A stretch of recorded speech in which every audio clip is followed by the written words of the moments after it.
Hello guys, आप सबका फिर से स्वागत है आपके अपने इस चैनल में, जिसके अंदर मैं मोटिवेशनल वीडियोस, बुक के ऊपर वीडियोस, साथ ही साथ इंस्पिरेशनल वीडियोस को मैं लेके आता रहता हूँ। मेरा नाम है राहुल गौड़। और जो आज का बुक है ना गाइस, सच कह रहा हूँ गाइस, बस बुक को पढ़ने से जो मोटिवेशन आता है ना, क्या बताऊँ मैं आप लोगों को। तो गेस कीजिए वो बुक कौन सा हो सकता है। हमारे एक बहुत ही महान भारतीय का ही वो बुक है, उनके ऑटोबायोग्राफी के ऊपर ही वो बुक है। गेस करो। 1, 2, 3। Yes, wings of fire. Sir APJ Abdul Kalam ji की ये बायोग्राफी है, जिसके अंदर हमें पूरी उनकी जीवनी बताई गई है कि कैसे स्टार्टिंग से लेकर के लास्ट तक का उनका, उसके अंदर पूरी कहानी बताई गई है। तो देर किस बात की है, चलिए वीडियो में।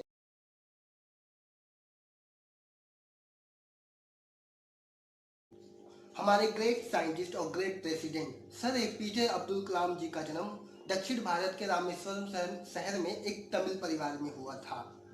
उनके माता पिता ज़्यादा पढ़े लिखे नहीं थे, लेकिन उनके अंदर आध्यात्म की शिक्षा, साथ ही जीवन जीने की कला बहुत ही अच्छी थी, जो सीख हमारे सर एपीजे को भी मिले। उनके जीवन पे सबसे ज़्यादा प्रभाव जलालुद्दीन, जो उनसे 15 साल बड़े थे और उनके जीजा थे, और उनके एक मित्र भी थे जिनका प्रभाव सबसे ज़्यादा रहा है उनके जीवन में। साथ ही साथ शमसुद्दीन नाम के जो मित्र थे, उनका भी प्रभाव सर एपीजे के ऊपर बहुत ज़्यादा रहा है। स्टार्टिंग से ही इन दोनों ने ही सर एपीजे को साइंस के बारे में, मेडिकल साइंस के बारे में, दुनियादारी के बारे में बहुत सारी नॉलेज उन्होंने उनको दिया। उनसे एपीजे सर ने इन दोनों से बहुत सारी चीज़ें लाइफ के बारे में सीखी। एपीजे सर ने अपनी शिक्षा पीएससी से फिजिक्स में कंप्लीट की। बाद में उन्हें एहसास हुआ कि जो उनका सपना है उसे पूरा करने के लिए फिजिक्स उनका सब्जेक्ट नहीं है, उन्हें इंजीनियरिंग में एडमिशन लेना पड़ेगा। तब जाके उन्होंने इंजीनियरिंग में एडमिशन लेने के लिए Madras institute of technology MIT में एडमिशन लेने की सोची, लेकिन फिर उनके पास फीस की कमी पड़ी, जिसकी मदद उनकी बहन जोहरा ने किया। उनका बहन का उन पर यह विश्वास देख के सर बहुत भावुक और बहुत मोटिवेट भी हो। उसके बाद सर एपीजे को एयरफोर्स में ज्वाइन होना था, पर वहाँ से रिजेक्शन के बाद सर बहुत ही उदास हुए, बहुत ही निराश हुए। उन्होंने ऋषिकेश के एक आश्रम में गए, शिवानंद के आश्रम में गए, वहाँ से उन्होंने आध्यात्मिक शिक्षा ली उनसे उन्होंने। तो उसके बाद वहाँ से उन्होंने बहुत सारी अध्यात्म की शिक्षा लेके, बहुत मोटिवेशन लेके फाइनली उन्हें बहुत ही शांति मिली। फिर उसके बाद मिनिस्ट्री ऑफ डिफेंस में एज एन सीनियर साइंटिस्ट की उन्हें उपाधि मिली। फिर आगे चल के उनकी मुलाकात डॉक्टर विक्रम साराभाई से हुई, और डॉक्टर विक्रम साराभाई ने उन्हें अपने एसएलवी सपने के बारे में बताया। फिर इस सपने को पूरा करने के लिए डॉक्टर साराभाई की टीम, फिर कलाम सर, फिर और उनकी टीम दिन रात मेहनत करके उसमें लग गए। फिर आगे चल के विक्रम साराभाई का भी देहांत हो गया। इस देहांत ने बहुत ही मतलब घातक चोट पहुंचाया, बहुत ही उस समय वो सदमे में चले गए थे कि अचानक यह क्या हो गया। और यह जो डॉक्टर विक्रम साराभाई का जो ये देहांत था, ये हमारे साइंस के लिए, हमारे इंडियन साइंस के लिए बहुत ही बड़ा मतलब डेथ था, ऐसा समझ आइए। वो डेथ साराभाई का नहीं, हमारे इंडियन साइंस का बहुत बड़ा डेथ हुआ था उस समय। इस बात से उन्हें बहुत ही आघात पहुंचा था। तो ये रहा बुक का रिव्यू, जिसके अंदर सर एपीजे अब्दुल कलाम जी के बारे में, उनके जीवन के बारे में बताया गया है। इस बुक से हम बहुत सारी चीज़ें सीख सकते हैं। जैसा कि हम लोग जानते हैं दोस्तों, हम हमेशा धर्म को लेकर लड़ते रहते, लेकिन आपने देखा कि सर एपीजे को जब भी मौका मिलता था वो साधु संतों के चरणों में बैठकर वहाँ से जो कुछ सीख पाते थे सीख लेते थे।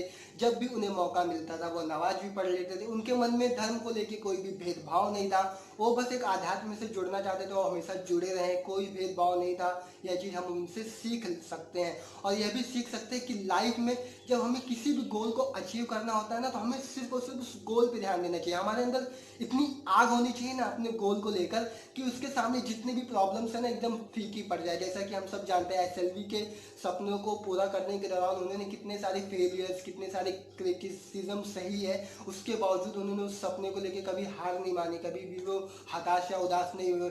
उन्होंने कभी भी अपने लाइफ से शिकायत नहीं की। उन्हें जब भी मौका मिला, जब वो अपने बचपन में पेपर का भी काम किया, अपने भाई के दुकान पे वो किया, लेकिन हाँ, अपने ड्रीम को लेके कभी भी हारे नहीं, कभी भी क्रिटिसाइज को लेके कभी भी वो दुखी नहीं हुए कि मैं इतना क्रिटिसाइज हो रहा, हमारी इतनी टीम इतनी क्रिटिसाइज हो रही है। वो कभी यह नहीं सोचे, बस एक ही चीज़ सोचा कि मुझे इस सपने को पूरा करना है। और यही हम इनसे सीख सकते हैं कि लाइफ में जब भी हमारे ड्रीम बड़े हो जाते हैं ना, तो उसके सामने जो प्रॉब्लम्स होते हैं ना वो छोटे पड़ने लगते हैं।